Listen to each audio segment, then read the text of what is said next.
Jemaat dikasih Tuhan, kita terima pembacaan Injil Matius 13 ayat 31 hingga 33, dilanjutkan ayat 44 hingga 52.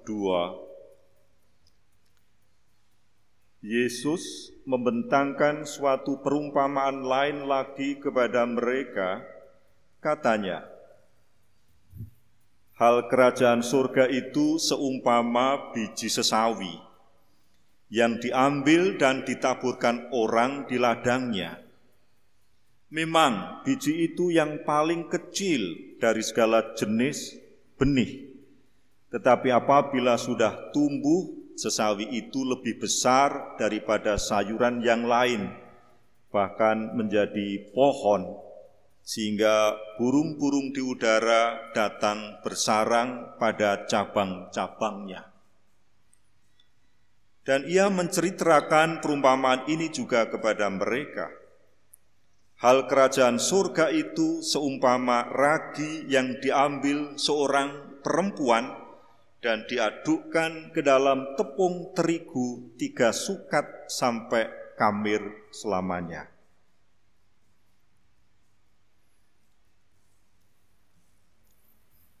Hal kerajaan surga itu seumpama harta yang terpendam di ladang, yang ditemukan orang, lalu dipendamkannya lagi.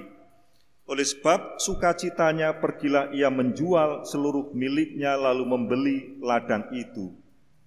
Demikian pula hal kerajaan surga itu seumpama seorang pedagang yang mencari mutiara yang indah. Setelah ditemukannya mutiara yang sangat berharga, ia pun pergi menjual seluruh miliknya, lalu membeli mutiara itu. Demikian pula hal kerajaan surga itu seumpama pukat yang dilabuhkan di laut, lalu mengumpulkan berbagai-bagai jenis ikan. Setelah penuh, pukat itu pun diseret orang ke pantai, lalu duduklah mereka dan mengumpulkan ikan yang baik ke dalam pasu, dan ikan yang tidak baik mereka buang. Demikianlah juga pada akhir zaman, malaikat-malaikat akan datang memisahkan orang jahat dari orang benar, lalu mencampakkan orang jahat ke dalam dapur api. Di sanalah akan terdapat ratapan dan kertakan gigi. Mengertikah kamu semuanya itu? Mereka menjawab, "Ya, kami mengerti." Maka berkatalah Yesus kepada mereka, "Karena itu setiap ahli Taurat yang menerima pelajaran dari hal kerajaan surga itu seumpama tuan rumah yang mengeluarkan harta yang baru dan yang lama dari perbendaharaannya. Yang berbahagia ialah mereka yang mendengar sabda Tuhan, yang memelihara terlebih melakukannya dalam kehidupan sehari-hari." Haleluya.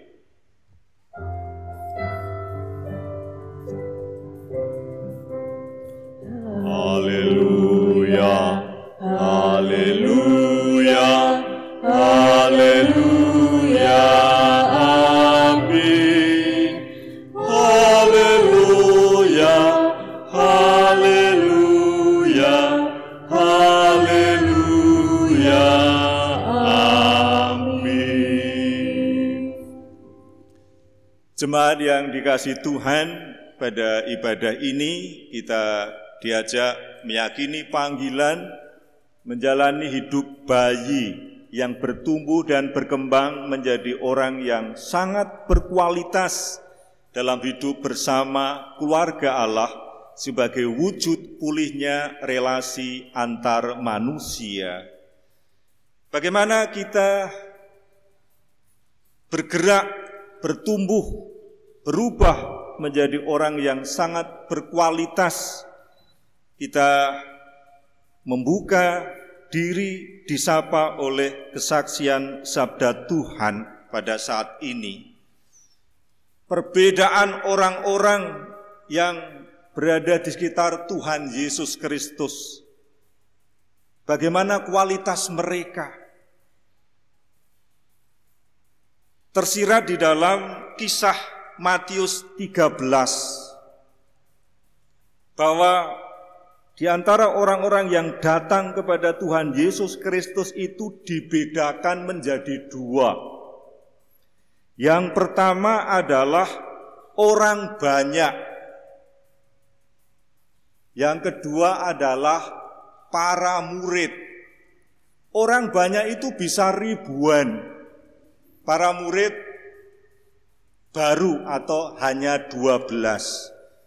Misalnya kita perhatikan ayat 2. Maka datanglah orang banyak berbondong-bondong lalu mengerumuni dia, sehingga ia naik ke perahu dan duduk di situ, sedangkan orang banyak semuanya berdiri di pantai. Kemudian Tuhan Yesus mengajar mereka dengan perumpamaan. Setelah perumpamaan tentang menabur, tentang biji sesawi, tentang lalang di antara gandum, tentang harta terpendam, mutiara yang berharga, tentang pukat. Itu sudah disampaikan kepada orang banyak. Mereka hanya mendengar perumpamaan. Setelah itu berpisah atau pulang ke tempat masing-masing. Berbeda dengan para murid. Maka datanglah murid-muridnya dan bertanya kepadanya, "Mengapa engkau berkata-kata kepada mereka dalam perumpamaan?" Jawab Yesus, "Kepadamu diberi karunia untuk mengetahui rahasia kerajaan surga, tetapi kepada mereka tidak." Para murid punya kesempatan khusus untuk dekat dengan Tuhan Yesus.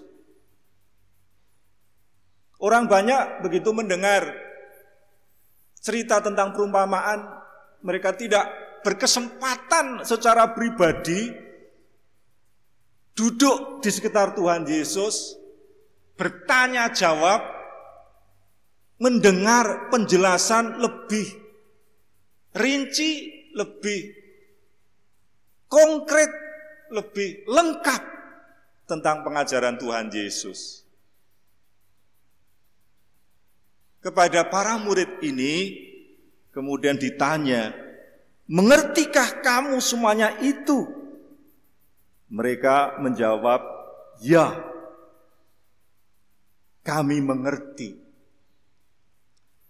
Bapak, Ibu, saudara-saudari, jemaat yang dikasihi Tuhan, hari ini kita berkesempatan ikut beribadah dalam pelayanan mengaku percaya kepada beberapa remaja atau pemuda. Kita disegarkan kembali pentingnya menjadi orang yang berkualitas. Dimulai dari mana? Apakah kita mau menjadi seperti orang banyak? Atau menjadi murid Tuhan Yesus?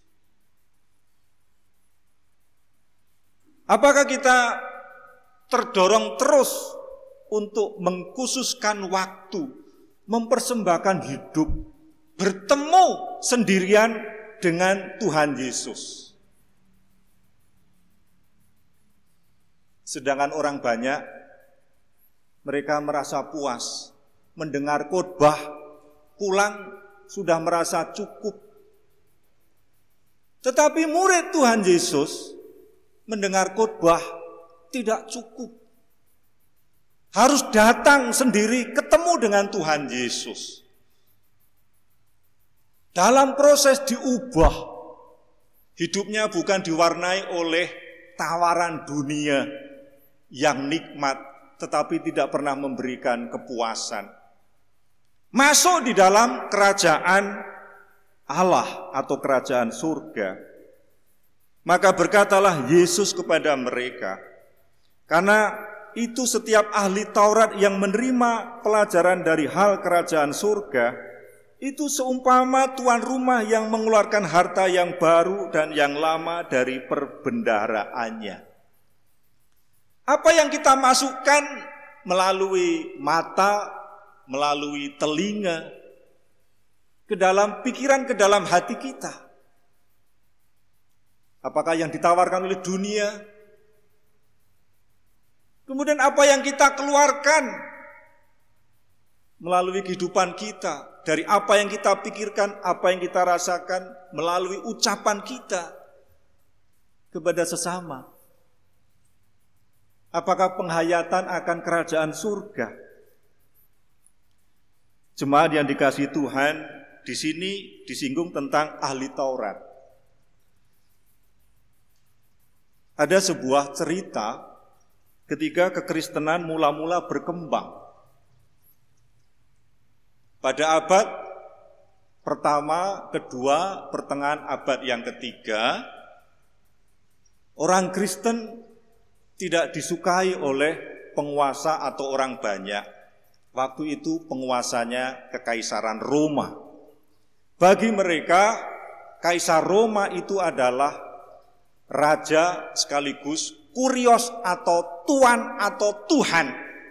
Sehingga di seluruh jajahan Roma, orang diwajibkan menyembah kaisar sebagai kurios atau tuan atau Tuhan. Kemudian orang-orang Kristen, murid-murid Tuhan Yesus Kristus, berhadapan kepada kenyataan, mau menyembah kaisar atau tidak. Mereka yang tidak mau karena lebih meyakini Tuhanku Yesus Kristus, bukan manusia. Saya hanya menyembah Tuhan Yesus Kristus. Kemudian mereka dihukum mati. Mereka diadu dengan binatang. Mereka dibakar. Mereka disalibkan. Meneteskan darah.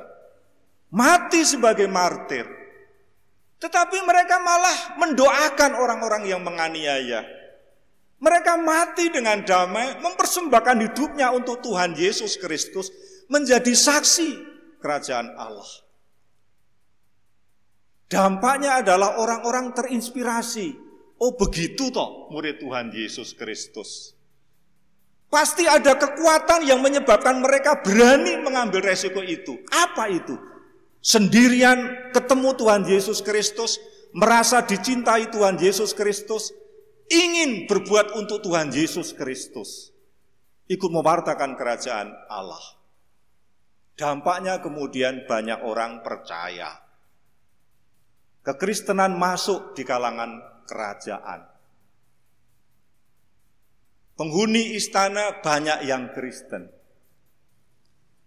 Kekristenan kemudian menjadi lebih nyaman, diterima oleh orang banyak. Semua diperintahkan jadi Kristen. Tetapi ketika semua orang kebanyakan jadi Kristen, apakah mereka otomatis murid Tuhan Yesus? Tidak. Mereka tahu banyak orang banyak. Mau apa saja bisa. Mencari kenikmatan bisa. Mencari harta, pujian, jabatan bisa. Sampai-sampai kenikmatan dunia ini membuat mereka tidak puas. Inginnya lagi. Kalau tidak tercapai, frustasi. Kalau frustasi, marah. Kalau marah, dendam. Jadi kenikmatan dunia, meskipun kemudian juga dalam bentuk semua orang diberikan kebebasan menjadi orang Kristen, tetapi tidak otomatis sesuai dengan panggilan Yesus Kristus. Belum tentu menjadi murid. Ada seorang tokoh politik, pengajar, berpendidikan di kalangan istana, namanya Arsenius. Dia gelisah melihat situasi di kalangan istana, di kalangan masyarakat, meskipun dia sudah Kristen. Kemudian dia masuk sendirian di dalam doa. Dia merasa kalau kondisinya seperti ini, dia tidak akan diselamatkan, meskipun sudah Kristen.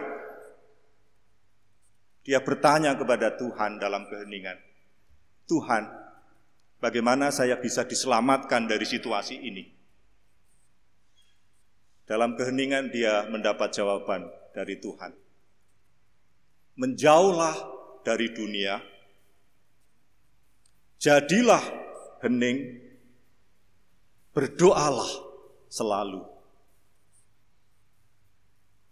Menjauh dari dunia itu berarti mau sendirian ketemu dengan Tuhan. Jadilah hening. Jangan biarkan kata-kata membanjiri masuk dalam diri kita. Kemudian kita menanggapi dengan kata-kata banyak janji tetapi kita tidak mampu mewujudkannya. Gantilah dengan kata-kata yang dari keheningan. Dialah firman Tuhan yang masuk di dalam diri kita. Kemudian kita ngomong, itu adalah ungkapan pembicaraan yang menyatakan kehendak Tuhan. Itu hanya ketika orang sempat sendirian di hadapan Tuhan.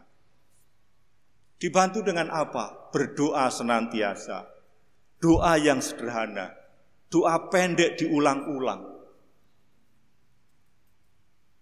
Arsenius kemudian memutuskan untuk masuk padang gurun. Dia tinggalkan istana, dia pindah ke pinggiran dari kota, masuk ke padang gurun. Untuk apa? Dia menerjemahkannya sebagai menjauhi, meninggalkan dunia ramai. Supaya apa? Sendirian di hadapan Tuhan. Supaya apa? Bisa hening. Supaya apa? Bisa berdoa tanpa henti. Supaya apa? Jiwanya diselamatkan. Supaya apa? Bisa menyelamatkan orang lain. Kita hanya bisa menolong, berbagi, bela rasa, menyelamatkan orang lain kalau kita sendiri sudah diselamatkan. Menjadi orang berkualitas, menjadi murid Tuhan Yesus. Inilah juga panggilan bersama dengan saudara-saudari yang sekarang mengaku percaya. Bersama dengan keluarganya, bersama dengan kita semua. Bayangkan ketika kita boleh istirahat, kemudian mau tidur. Sebelum tidur, apa yang akan kita bayangkan? Apakah yang ada di benak kita? Kerinduan, Tuhan, saya mau tidur. Kalau boleh besok pagi, bangun pagi-pagi. Mungkin yang lain belum bangun. Berilah saya anugerah bisa bangun pagi-pagi, saya punya waktu sendiri dengan Tuhan. Saya kemudian membaca kitab suci. Saya kemudian mendoakan siapapun juga. Saya kemudian semakin berbela rasa dengan siapapun juga. Semakin menjadi murid Tuhan Yesus Kristus. Amin. Kita masuk dalam saat teduh.